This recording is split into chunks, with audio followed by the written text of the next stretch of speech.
Hi, everybody. It's Evangelist Emma Garcia, and today's message comes from chapter 3 in Jonah, verses 1 through 5. Many years ago, God placed it on my heart that I was going to become a pastor.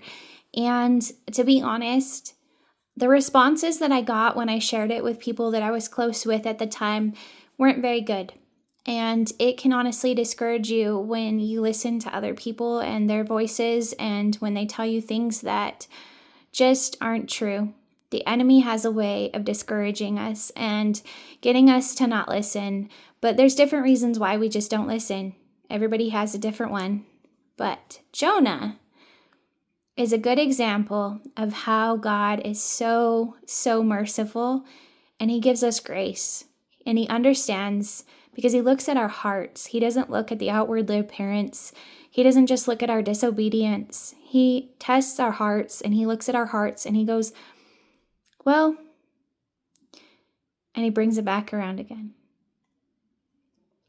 Then the word of the Lord came to Jonah and the second time, saying, Arise, go to Nineveh, the great city, and call out against it the message that I tell you. So Jonah arose and went to Nineveh according to the word of the Lord. Now Nineveh was exceedingly great city, 3 days' journey in breadth.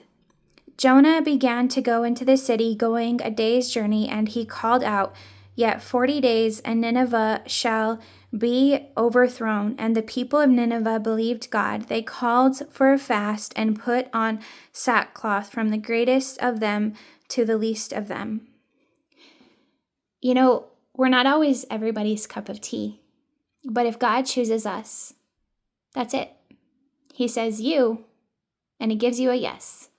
That's it. He turns nobodies into somebodies. He picks us all for different reasons.